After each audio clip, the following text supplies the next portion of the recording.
Salut tout le monde, ici Rémi.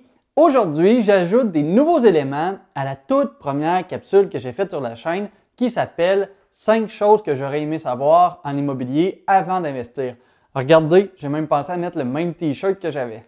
Et pour ceux qui ont peur de débuter des nouveaux projets parce qu'ils ne sont pas nécessairement confiants dans les résultats, eh bien, allez écouter ma toute première capsule. Ça fait plus de 2 ans qu'elle a été tournée et je peux vous dire que j'étais pas tout à fait aussi à l'aise devant la caméra dans mon ancien studio.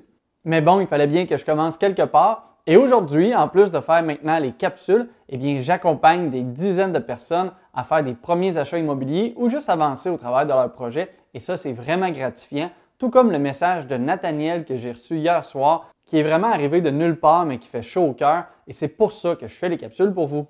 Aussi, je vais tout de suite féliciter Jason, Samuel et Céline, qui sont des nouveaux Patreons cette semaine. Bref, tout ça pour vous dire que quand vous avez un projet en tête, foncez, allez-y et persévérez. C'est comme ça qu'on obtient des résultats, que ce soit en entrepreneuriat ou en immobilier.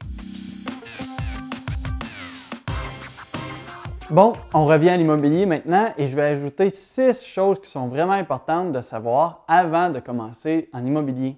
Ce sont des petites choses, mais qui peuvent mener à des gros problèmes si on n'y pense pas nécessairement avant.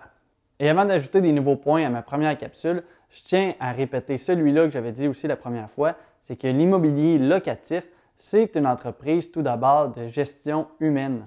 Au-delà des immeubles, vous allez devoir gérer des locataires, dont il y en a certains qui ne vont jamais vous appeler et d'autres qui vont vous gruger du temps, des efforts et beaucoup de casse-tête. Rassurez-vous, tout ça, ça s'apprend avec le temps, mais si pour toi tu es un loup solitaire qui ne veut jamais parler à personne, ben dis-toi que tu pars peut-être d'un petit peu plus loin que certaines autres personnes.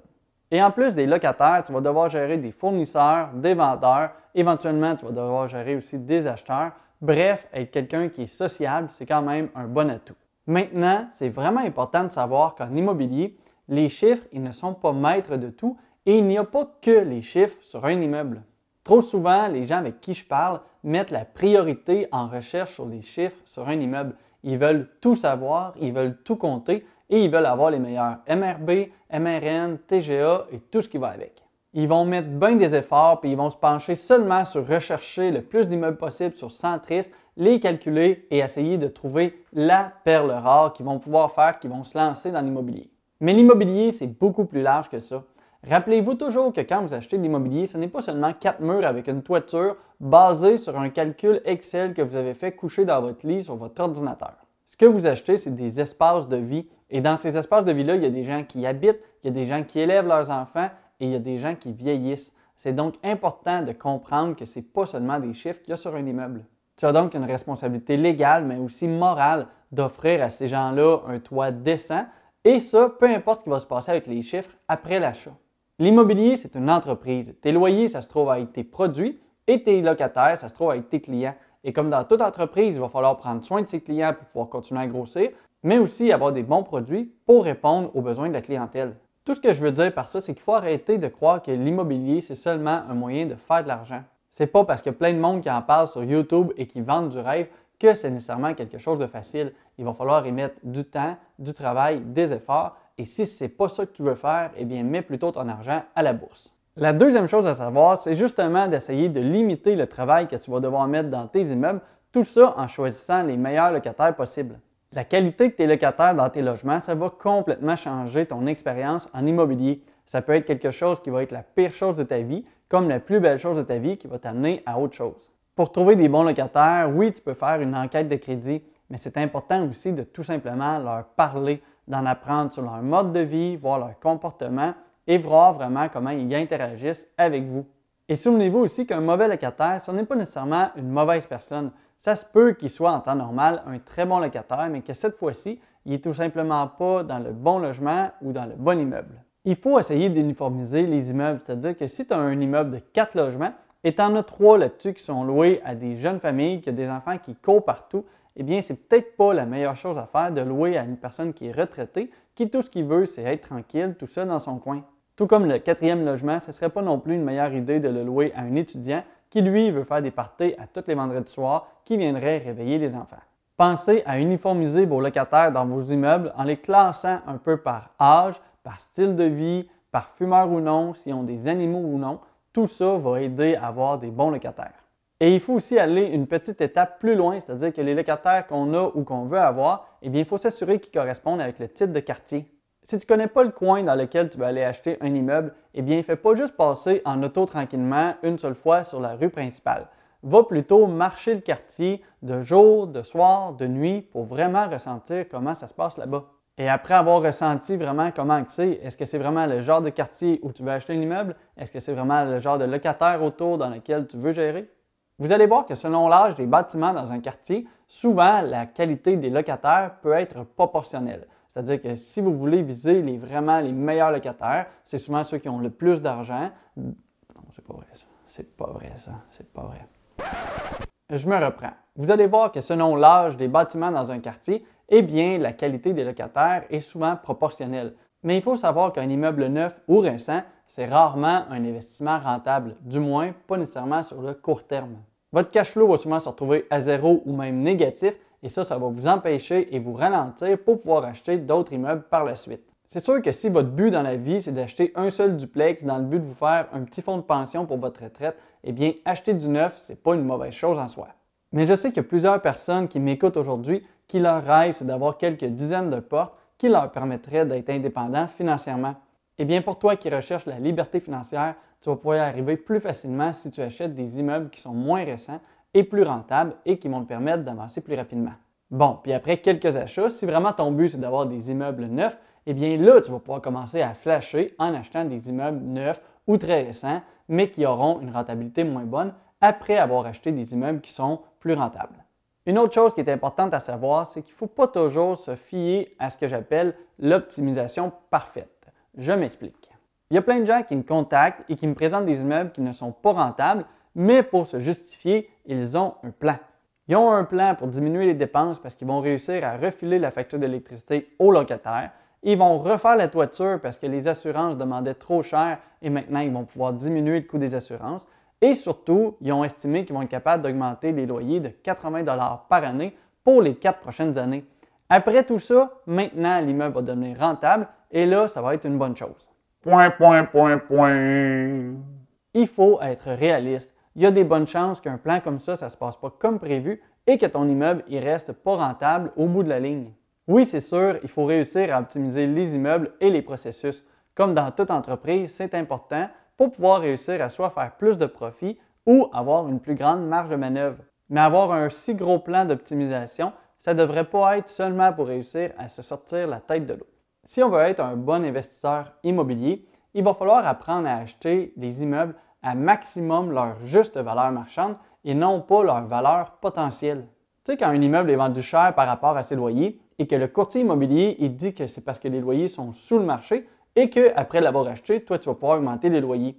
Eh bien, ça, c'est de la bullshit. Parce que si le vendeur n'a pas mis les efforts et le temps nécessaires pour augmenter ses loyers au fil du temps, eh bien, le prix qu'il doit en retirer au moment de la vente, eh bien, ça doit refléter ça et il doit être plus bas que les autres du marché auxquels les prix des loyers sont déjà à la juste valeur marchande. Je vous le dis, c'est une des pires choses d'acheter à un prix élevé, tout ça en se basant sur le fait que les loyers sont sous le marché, mais que vous pensez être capable de les augmenter. Parce que ça veut dire que premièrement, au moment où vous avez acheté l'immeuble, vous avez payé trop cher et qu'il n'est sûrement pas rentable. Ensuite, vous mettez des efforts, vous prenez des risques, vous payez des frais et vous réussissez finalement à augmenter les loyers. Mais au final, l'immeuble va finalement valoir la juste valeur marchande de ses loyers, donc il ne vaudra pas plus cher que ce que vous avez payé en l'ayant payé trop cher et vous en sortirez pas gagnant de tout ça. Si vous réussissez à acheter un immeuble pas cher parce que les loyers sont pas chers, ça c'est une bonne chose. Mais sinon, il faut réussir à négocier avec le vendeur et lui faire comprendre la réalité et la valeur marchande de son immeuble à ce moment-là, selon les loyers actuels. Et si le vendeur ne veut pas vendre au prix que vous avez proposé, eh bien, c'est pas plus grave que ça, il y en aura d'autres. Parce qu'il vaut mieux passer à côté d'une opportunité et pas acheter plutôt que mal acheter, parce que ça va vous faire encore plus mal. Finalement, c'est important de se rappeler de toujours faire une recherche sur l'historique de l'immeuble ou toutes les choses légales qui peuvent entourer tout ça. Je vois malheureusement trop de gens qui font des offres ultra rapidement sur un immeuble sans avoir fait leur vérification. Comme l'autre jour, il y a quelqu'un via Patreon qui m'a contacté et qui disait qu'il a fait une offre d'achat et que dans ses calculs, il avait mis 1 500 $ de taxes municipales. C'est ce qui était inscrit dans la fiche de vente. Mais finalement, les taxes municipales n'étaient pas de 1 500 $, ils étaient de 4 paiements de 1 500 $. C'est plutôt rare, mais dans ce cas-ci, le courtier immobilier avait fait une erreur en remplissant la fiche de vente. Donc, on s'entend que ça changeait tous ses calculs et que finalement, il avait mis des efforts, il avait fait une offre d'achat, mais que ça l'a tombé. Pourtant, ce genre d'erreur ne devrait pas arriver parce que, entre autres, rechercher les taxes municipales, c'est de combien? C'est quelque chose qui est super facile, qui prend à peu près 4 minutes et qui est disponible très facilement sur chaque rôle de taxation de chaque municipalité. Donc, en quelques temps seulement, c'est possible de confirmer ces informations-là qu'on devrait toujours faire. Il y a aussi le site jlr.ca qui est très pratique pour avoir l'historique sur les immeubles. Grâce à ça, en quelques minutes, en quelques clics seulement, vous allez pouvoir avoir l'historique des achats et des ventes de l'immeuble. C'est-à-dire que vous allez pouvoir savoir le vendeur qui est devant vous a acheté l'immeuble, lui, à combien et quand. Ça donne des indices énormes sur l'état d'un immeuble, sur la qualité, mais aussi sur la valeur. Est-ce que ça vaut vraiment ça ou il est juste en train d'essayer de le vendre plus cher selon le marché? Dans les choses à vérifier, il y a aussi les bails, les baux qui sont sur l'immeuble avec les locataires. C'est important de vérifier chaque détail et de s'assurer que ça correspond à la réalité que vous voulez mettre dans cet immeuble-là. Si votre but c'est de faire un immeuble avec plein de petites familles qui courent partout, est-ce que c'est une bonne chose d'avoir 3-4 bails dans votre immeuble qui sont des fumeurs et qui ont des chiens qui aboient tout le temps? C'est donc important de confirmer ces informations-là et aller un petit peu plus loin aussi en parlant directement avec les locataires. Est-ce qu'ils ont des commentaires sur l'immeuble, sur les voisins, sur le propriétaire actuel? Tout ça sont des informations très précieuses. Je vous le dis, juste en posant des questions simples, vous allez apprendre bien des choses.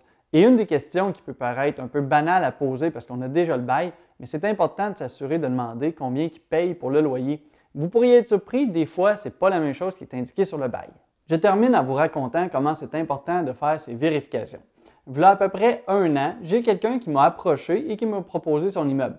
Il m'a donc envoyé toutes les informations, dont les bails, j'ai vérifié et ça faisait du sens. Au moment de la visite, je suis allé parler entre autres avec les locataires pour finalement me rendre compte qu'il y a quelque chose qui ne faisait pas de sens. Il y a un des locataires qui me dit qu'il paye 550 pour son loyer, mais je me souviens que sur son bail, il est indiqué 700 $. C'est plutôt louche et ça commence mal la visite. J'ai donc demandé au vendeur pourquoi il payait 550 au lieu du 700 et le vendeur m'a finalement dit qu'il avait oublié de me donner les contre-lettres associées à tout ça. Malheureusement, je n'ai pas retrouvé le document précis pour vous le montrer ici à l'écran, mais dans ce cas-ci, le vendeur avait fait un bail avec le locataire de 700 $, mais il avait aussi fait une contre-lettre. En fait, sur une autre feuille à côté, écrite à la main, il avait indiqué que le loyer, oui, était de 700 $, mais que le locataire avait le droit à une réduction de 150 $ s'il payait toujours son loyer à temps et il ne dérangeait pas les autres. Si jamais il vient qu'avoir un retard dans ses paiements de loyer, eh bien le loyer va remonter à 700 $. Faire ça, en fait, c'est une méthode illégale dans le but de faire augmenter la valeur aux yeux de la banque. Parce que pour la banque, il a juste présenté les bails avec les loyers qui sont gonflés à 700 $ au lieu de 550, mais il n'a pas présenté les contre-lettres à côté pour leur dire que le prix réel payé était de 550. C'était un immeuble de 8 logements et chaque loyer était comme ça, c'est-à-dire que ça fait une différence de 1 200 $ par mois entre ce qui est vraiment écrit sur les bails et la réalité. On s'entend que c'est vraiment différent et qu'à ce moment-là, l'immeuble ne faisait plus aucun sens. Pour lui, en faisant ça, eh bien, ça lui avait permis de refinancer son immeuble sur une valeur beaucoup plus élevée, de retirer de l'argent, d'acheter d'autres projets, et là, il essayait de vendre son immeuble cher pour pouvoir rembourser tout ça. Écoutez, chacun fait ce qu'il veut dans la vie, mais c'est sûr que faire des méthodes comme ça qui sont illégales, c'est pas l'idéal pour pouvoir avancer dans un monde immobilier. Si tu veux en apprendre plus sur la finance et l'immobilier, tu peux t'abonner à la chaîne pour voir les prochaines vidéos. Si tu veux vraiment débuter, il y a un lien en description qui pourrait t'intéresser. Comme toujours, si tu as apprécié le contenu, tu peux aimer la vidéo pour m'aider avec l'algorithme de YouTube. Merci de ton écoute, bon succès, à la prochaine!